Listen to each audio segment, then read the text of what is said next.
What up, sports fans all over the world? It is your boy, Mac the Giants fan, here with my guy, Zion Zenith. We are the Horsemen, baby. Adam couldn't make it tonight, so we're just going to hold it down and talk a little bit of stuff for a little while. This is the Premium Takes Podcast. Let's go. Absolutely, absolutely. Intro still loading. That should be up in a couple of weeks, fam. So we do got a countdown, but the intro is coming. Thank you guys all for joining us on another Friday afternoon. No Mets already live in the comments. Thank you so much, my man. Hopefully everything's good with you this past week. Mac, hopefully everything's good with you, Adam. I know that you're away, but hopefully everything's good with the fam, and I know fam's in town, so it's always good to spend time with the family. We'll definitely hold it down for you. Shorter show this week, guys. Not going to go too long. I just want to give a special shout out to our X community. I know we are also live on Macdagiantsfan X, so-called Twitter. And then we got Kick. Shout out to the Kick community. Go follow Macdagiantsfans on X. And you can also follow me, Zion Zenith, on Kick. That being said, on the respectable YouTube platforms as well. All of our respective channels. That being said, though, for the show, we're gonna talk about a few legends, a few icons that did pass away this past week. One's not really in the sports world, but you know how music and sports can kind of tie hand in hand, so that's why we figured.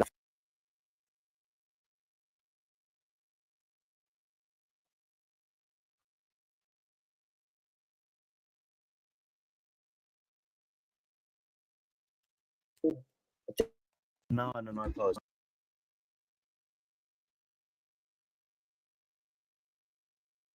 What's going on? I'm live. I can't hear shit.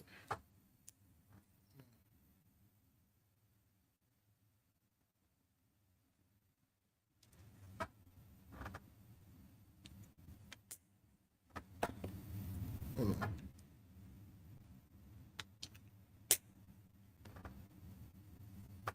Hold on 1 second. I don't know what's going on. I'm having some issues right here.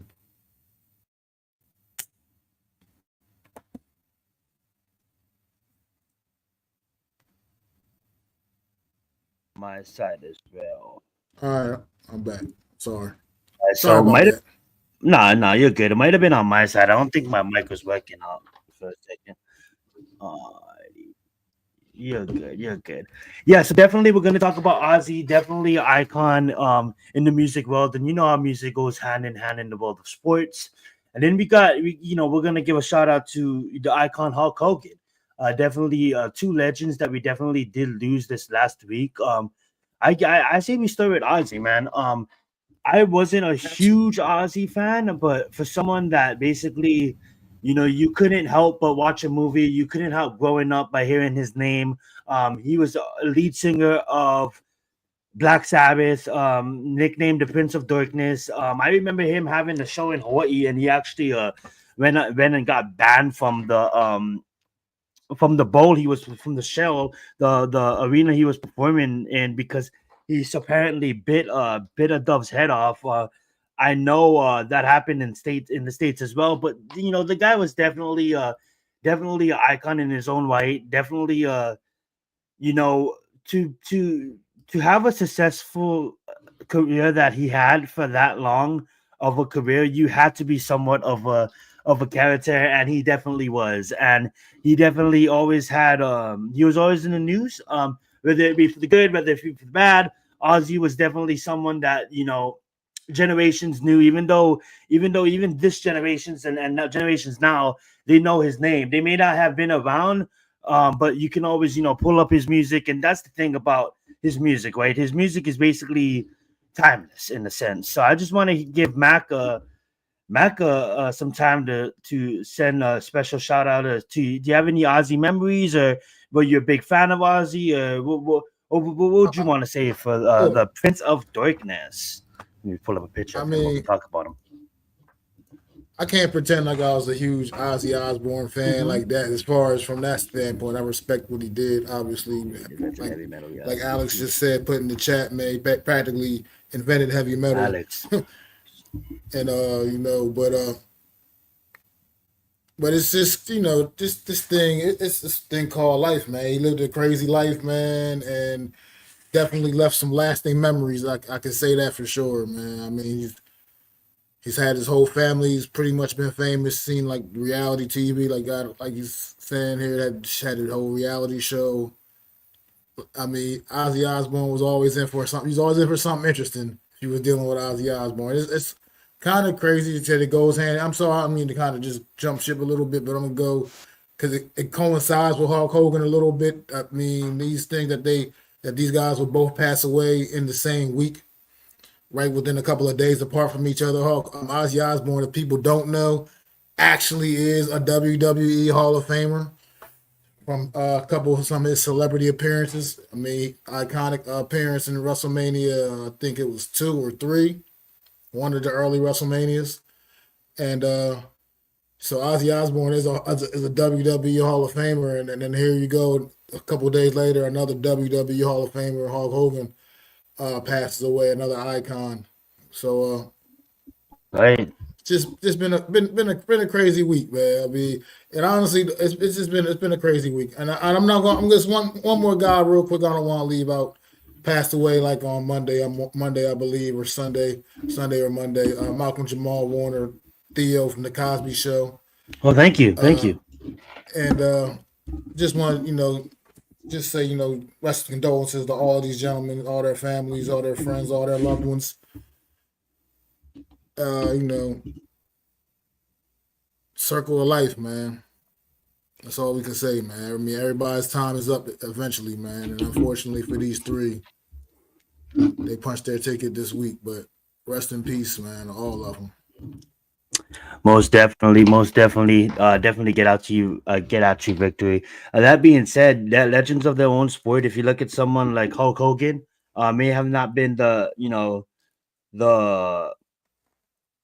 the most liked, but definitely was a legend in his sport. I remember him growing up, and he was before my time. You know what I'm saying? Before I became a huge John Cena and Triple H fan, and Randy Orton and Shawn Michaels fan. There was your Hulk Hogan's of the world.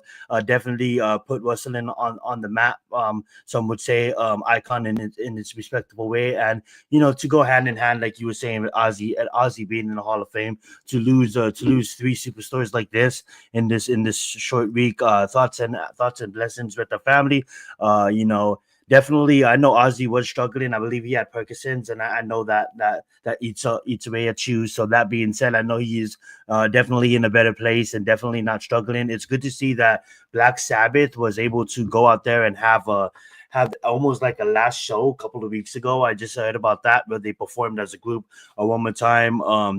I know there's a few songs that come to mind when I think of the name Black Sabbath, but when I think of Ozzy, I know Iron Man. Iron Man, comes to mind. Definitely one of his bigger hits, and then I believe Love Train or something like that as well. I'm not gonna sit up here and act like I'm always the biggest Ozzy fan, but Alex said it perfectly. Dude basically invented heavy metal and reality TV, and then once again Hulk Hogan.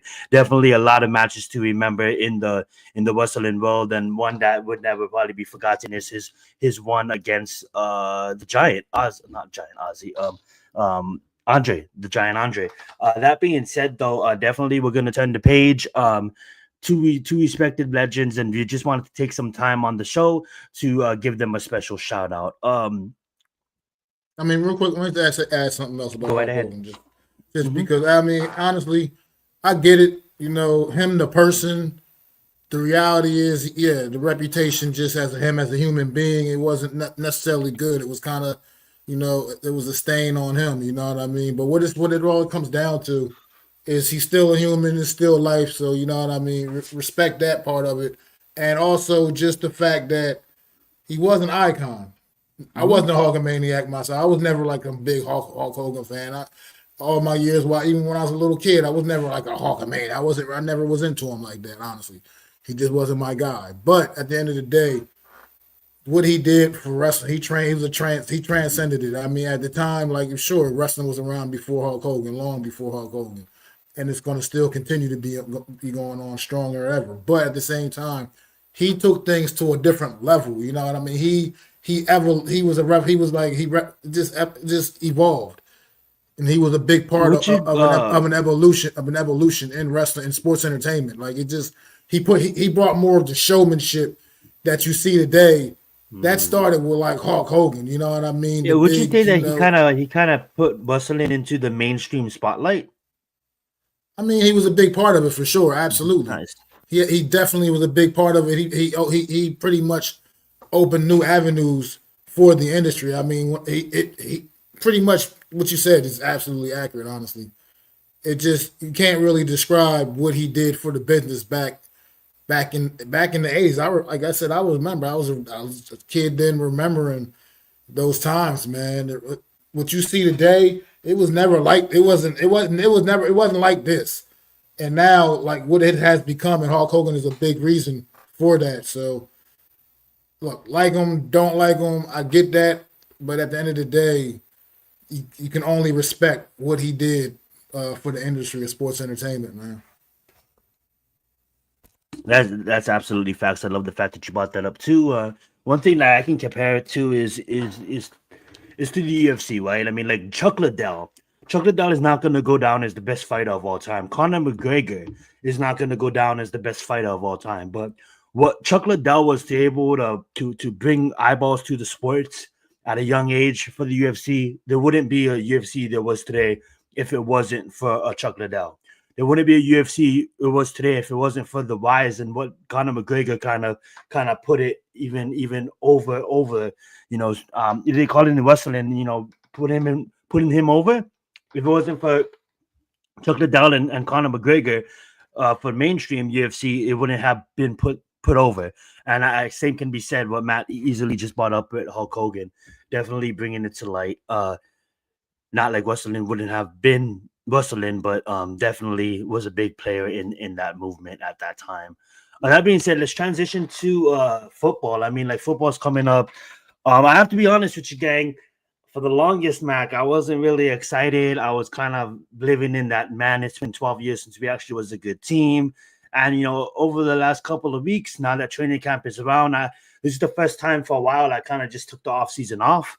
Um, didn't really study too much on the team. Didn't really care about the moves we was making or anything like that. Dabbled into it a little bit, but really didn't care. And now that the season is kicking off soon, I'm super invested, and I do have some wild takes that I do want to talk about. But first, but before I go into my wild takes, I do want to talk to you about your excitement, your level of excitement for the season, and yeah, no, sure. As it gets closer, right? As it gets closer, no man, we just can't wait. Your level of excitement, just overall seeing the boys. I mean, like I get it. They're not in pads, not in food pads yet. They're not hidden yet. But just seeing the boys, the quality, the level of respect that they have for each other. Just seeing these early steps of training camp. What are you taking away from this? And then I'll go into what I'm taking away from it. But go right ahead. What do you like seeing so far? If you've been watching any videos, if you're hearing any rumors, just your expectations and your level of excitement going into this new season.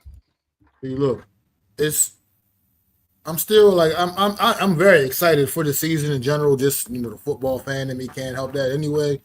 But at the end of the day, this team is just a different energy around this team. And you can just see it, you can feel it, you can just it's a different energy. That black cloud is gone.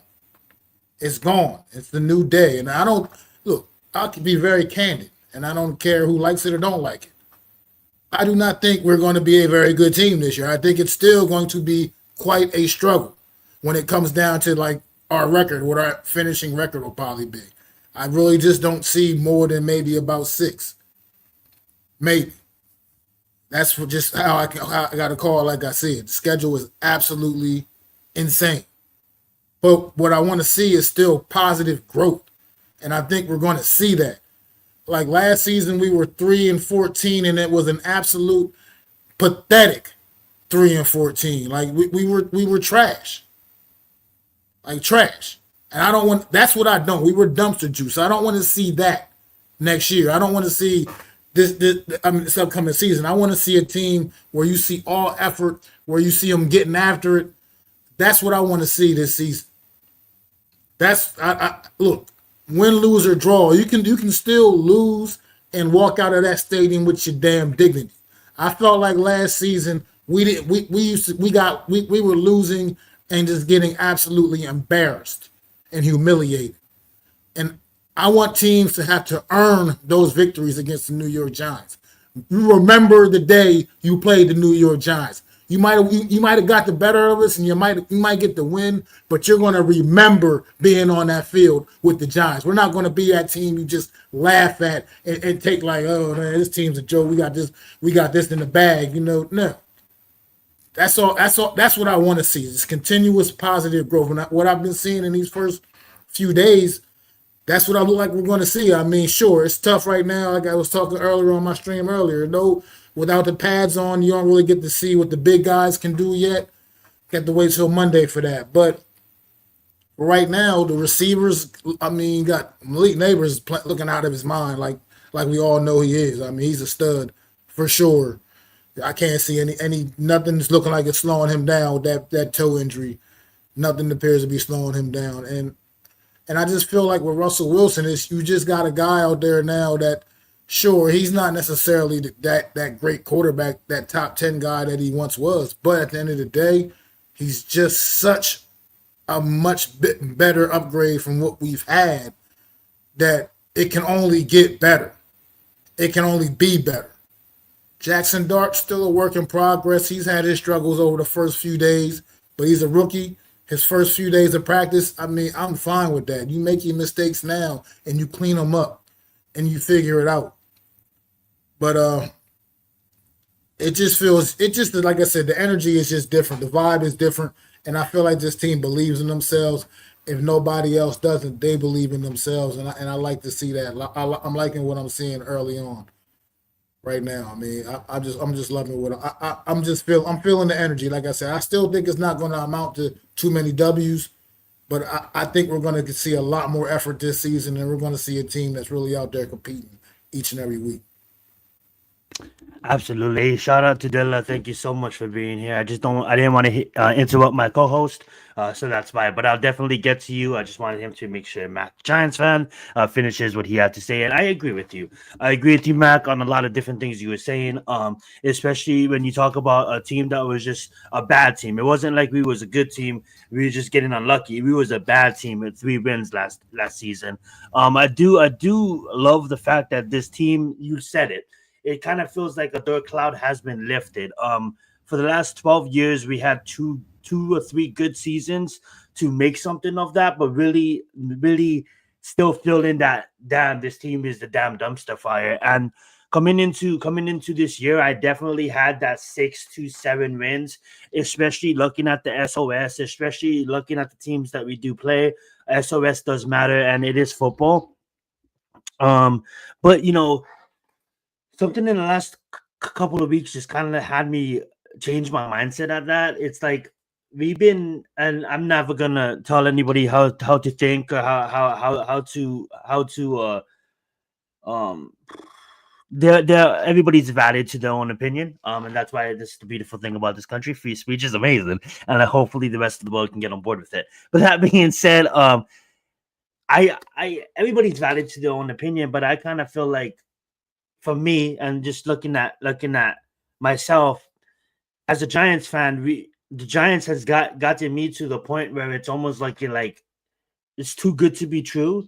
So until they prove otherwise, I can't say that we're gonna be a good team. And then part of me just kind of snapped that mindset and kind of been like, yo, we've been discouraged from this team time after time after time after again, and it's almost as if like, but you think about it, we're still a 5-star organization, and people still want to sign to us.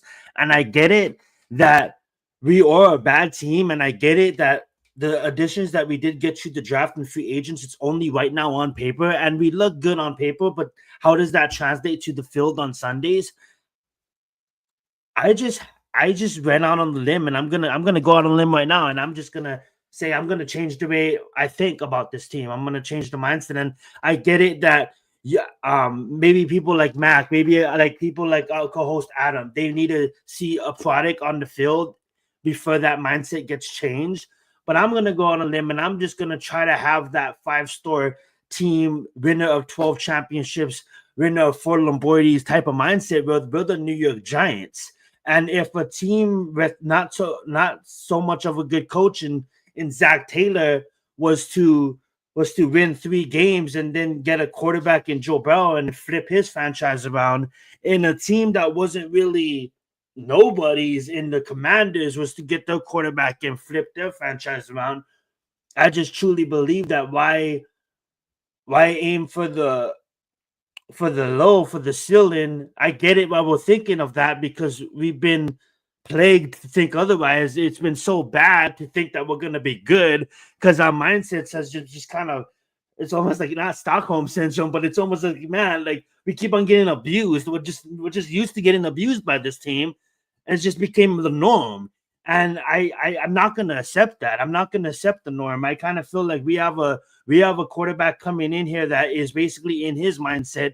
The interviews I at least watched, he's Super Bowl at bust. Like, he really believes he can win a Super Bowl with this team he has this year. He's not saying next year. He really believes that. He truly, really believes that. And if the leader of the team believes that, and I'm like, yo, Russell Wilson, you're not the same Russell Wilson. The media says you're not the same Russell Wilson. The people that I talk to on a daily saying you're not the same Wilson.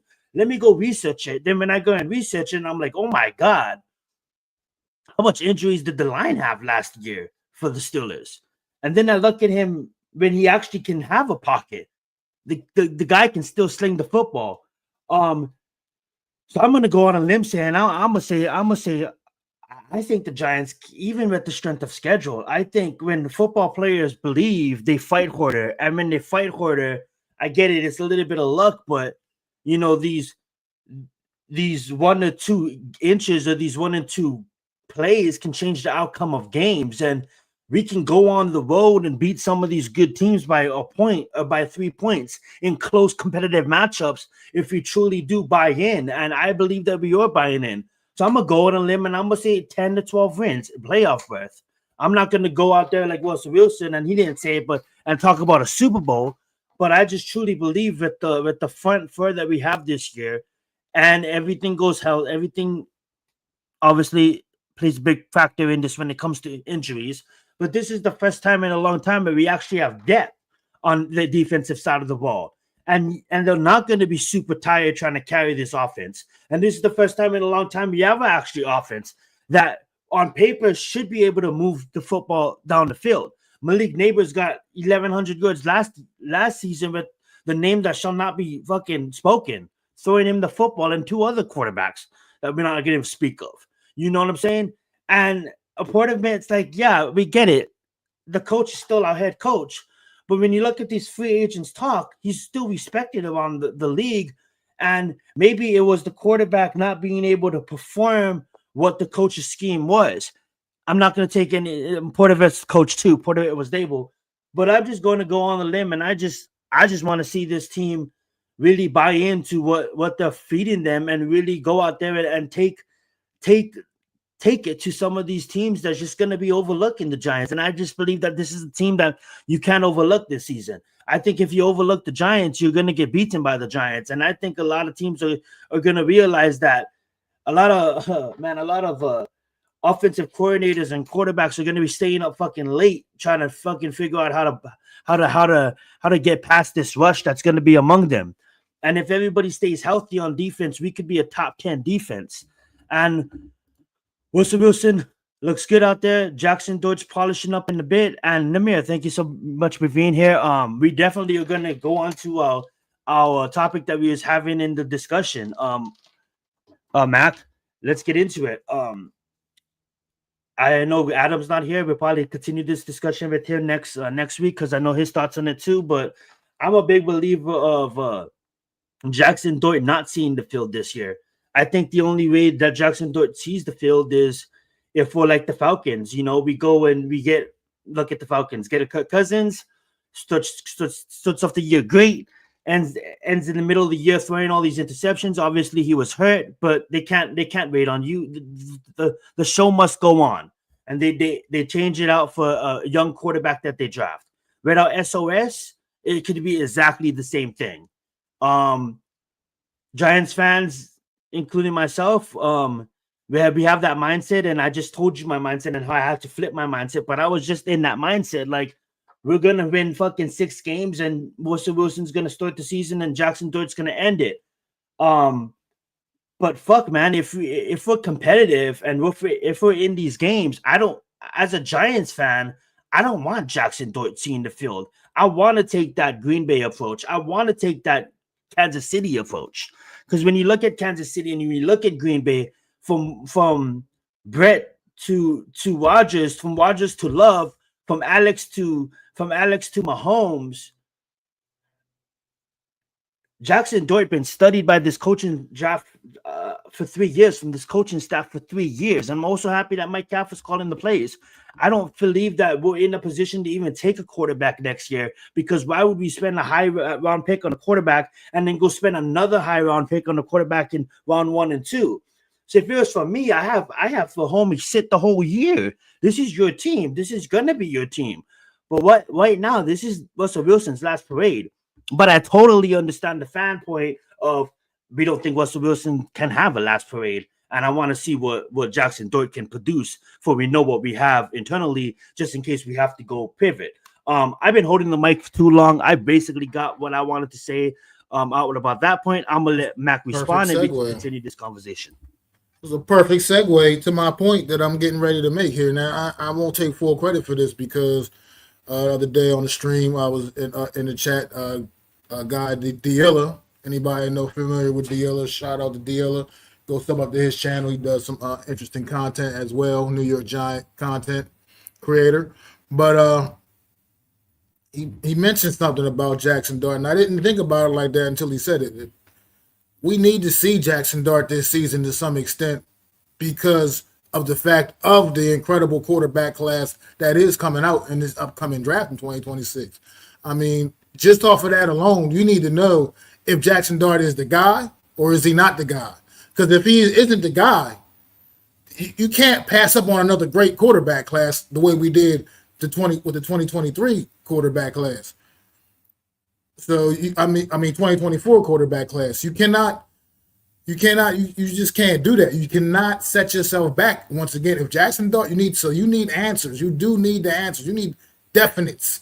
You need to know for sure if Jackson Dart is your guy. And the only way you're going to know that is if he's on the field playing in some capacity. And I feel like even if it is, it's like No Method says right here in chat, even if it's only 3 games, that's good. Just enough to give you some kind of an evaluation to know whether or not this guy is it.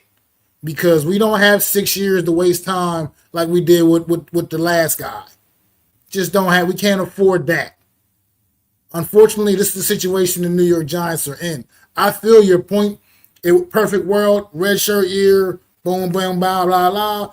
But I just feel like with this group of quarterbacks that will be coming out in next year's upcoming draft, some of them might be just a little too tempting, man. If Jackson Dart is not your guy, you need to know one way or another, because it just comes down to how do we move forward in building this and continuing to build this football team. You gotta have the answer to that question, and I feel like that's the reason why we need to see Jackson Dart on the field at some point this season, regardless. And if Russ is having a great year, and the Giants say that Russ is having a great year, Giants getting to the playoffs, then, man, you can even go a la the Chiefs then. And if you only got to slide him in for one game just to kind of get a look at him, late and see, At the end of the season, a meaningless game doesn't matter.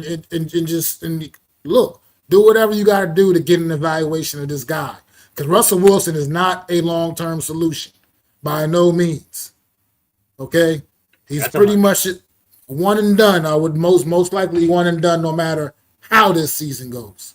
So you need to know, you need your answer on Jackson Dart, and I just feel like the only way you're gonna get that is to see him on the field, man. You can't tell me that you think he's the guy based off of what you see in practice. You need to see him with live bullets in the game situation. So by hook or by crook, one way or another, he has to get on the field. I believe he needs to be on the field at some point this season. Normally, I wouldn't be that guy looking ahead to worry about quarterbacks that aren't even in the league yet or whatever. But at this point in time, it's been so rotten around here for so long that I just can't. We just can't roll the dice no more. We can't be just gambling and rolling the dice. We got to know for sure. Yeah, it's been severe at the quarterback position, and I totally understand that point of thought process, guys. Of you know what, he needs live game reps because there's nothing like NFL speed. You can play in the SEC, you can play at Ole Miss, but you're not gonna get NFL speed taking snaps with the practice squad or taking snaps with the third stringers. You definitely are gonna need snaps, and you got to think about it too. He is the third quarterback on the roster, so how much snaps is he really taking with the number ones? You know what I'm saying? I suppose it's maybe less than 20%, and I would say way less than 20%, and definitely I just hope that we're in a position at the end of the year where yeah, we're blowing out this shitty team. Put them in there. I hope it's not a position where we're the Falcons and we're like, okay, it's week 6 and the Giants are 1-5.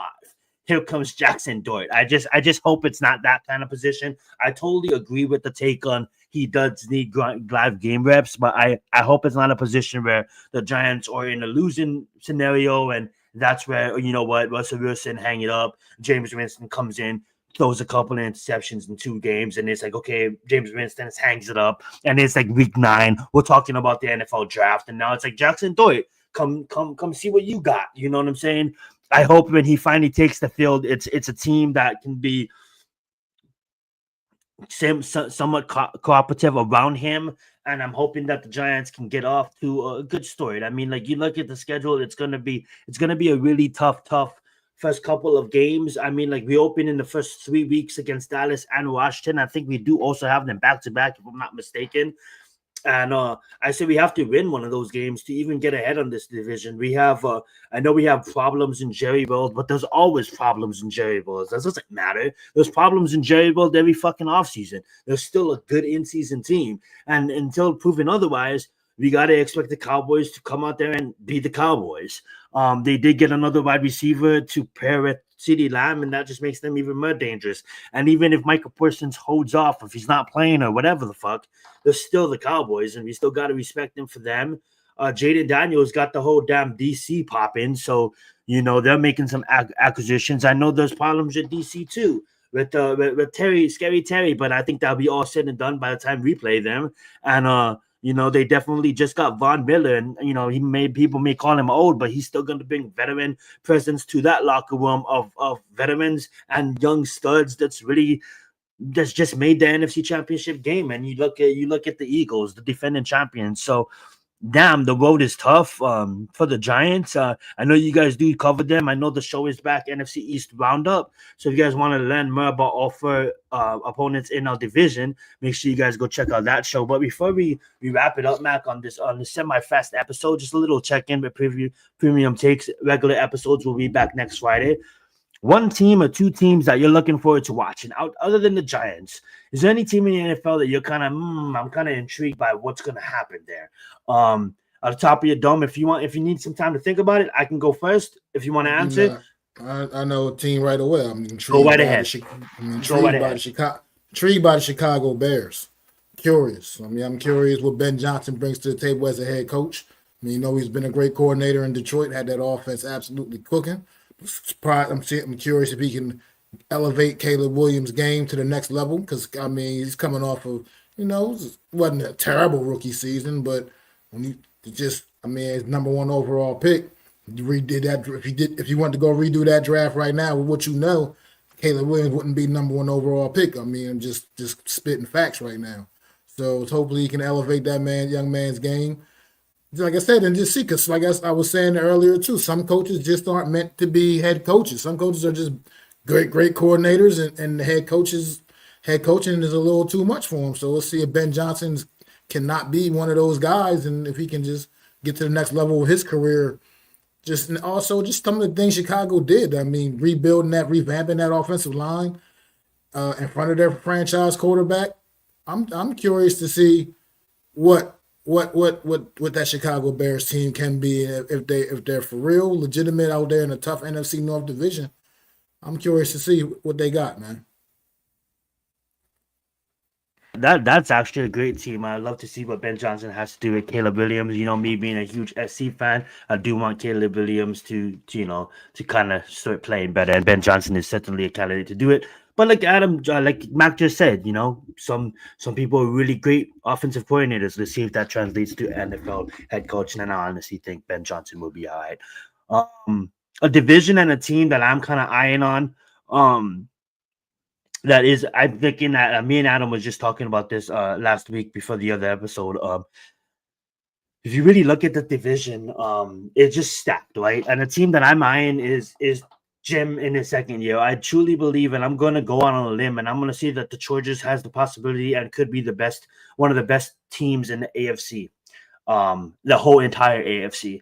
And I truly believe that when I say that. And if you just eye in on that division, you look at the veterans of coaching in that division. That's going to be some of the most funnest games. We have Andy Reid, we have Pete Carroll, we have Sean Payton, and we have Jim Harbaugh all up in that division. I can't wait to watch what the Raiders are going to do with their running game and Pete Carroll, especially with the offensive coordinator and Chip Kelly. But to really focus on the Los Angeles Chargers, I really think that Justin Herbert really cements himself as a top-tier quarterback this upcoming year, especially now that he has these trustworthy wide receivers. Ladd was the only wide receiver to go over 1,000 yards, rookie wide receiver to go over 1,000 yards outside of the LSU boys. So shout out to Ladd, and he definitely has another one coming in. And with Omarion coming in at the running game, and you know what Jim did in Michigan with the running game.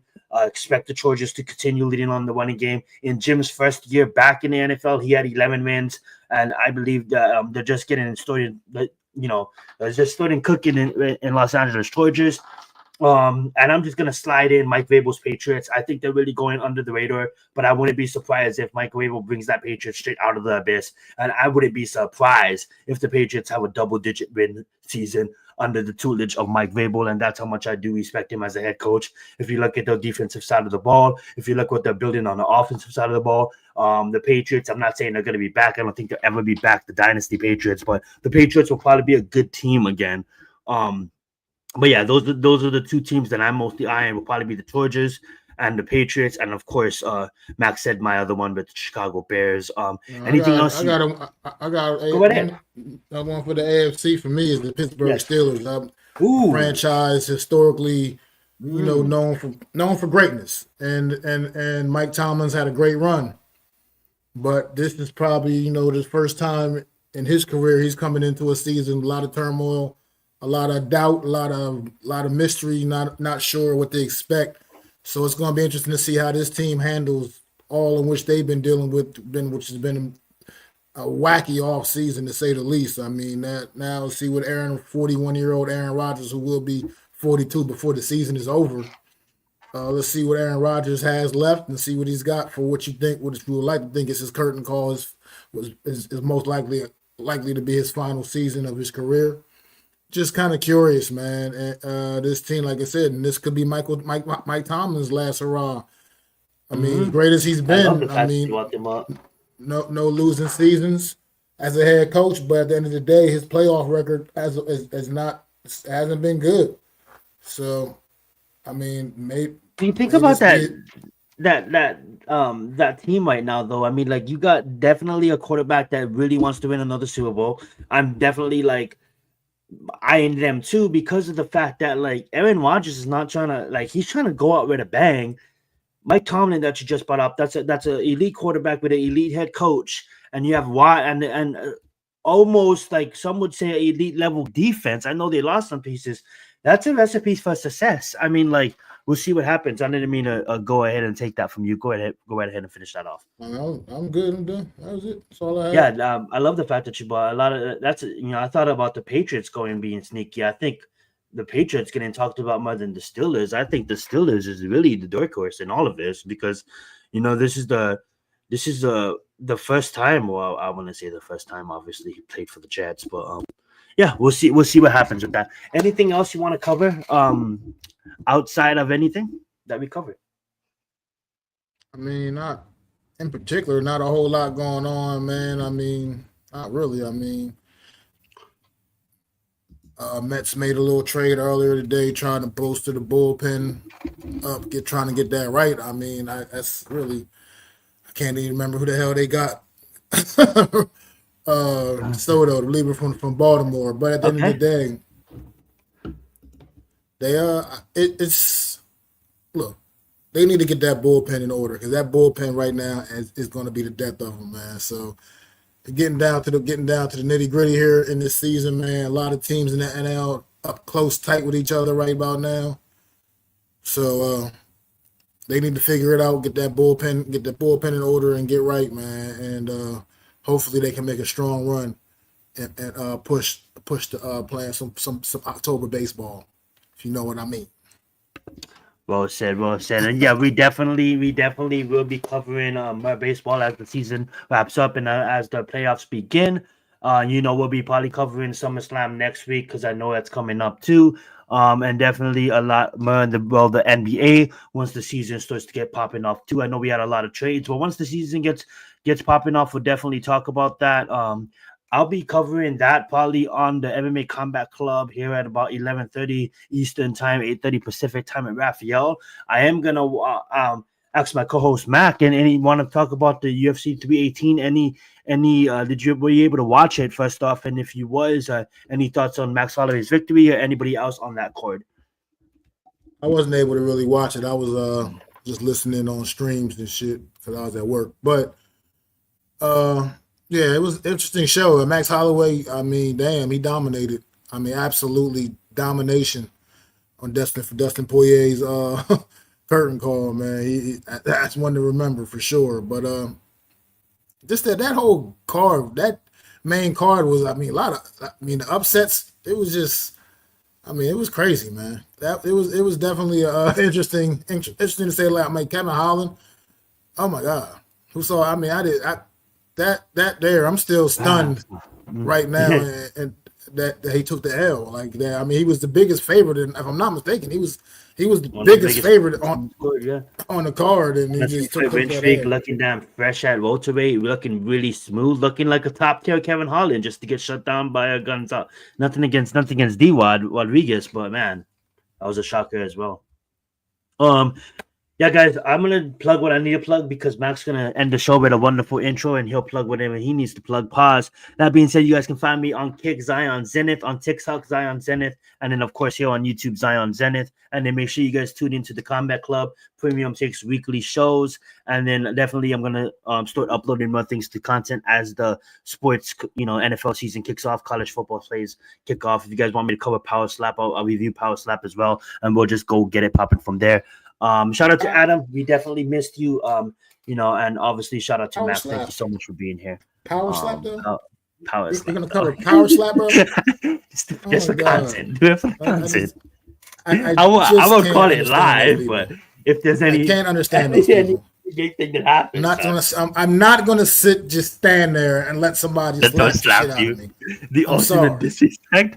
I mean, I just can't. I can't live my life like that. I'm That sorry, is pretty funny though. but Go right ahead. Let's get it. uh, but no, I appreciate everybody tuning in. You can, look me up on all my socials at Mac the Giants fans, just like you see on the screen, Mac the Giants fan, and anywhere you go, Facebook, Instagram, X, YouTube, Smack the Giants fans, all the same. Make sure you hit that like, subscribe button, and make sure you tune in each and every Wednesday for me and Adam Costas, man, for the real deal NFC's roundup. We will be coming to you every Wednesday, 5:30 p.m. Eastern Standard Time until the last until the last NFC East team is standing.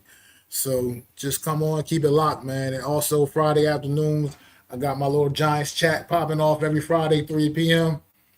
Come join me, man. I had a great stream earlier, man. I appreciate all the love. And that's all I got, man. I mean, Adam, like I said, we did miss you. It's always never quite the same without you, man. But we'll be back next week. Once again, man, throw them fours up for our guy NYG Jeffy T. Always feeling the love, man. Absolutely. I'm Mac the Giants fan. That's Zion Zenith. We'll see y'all next Friday.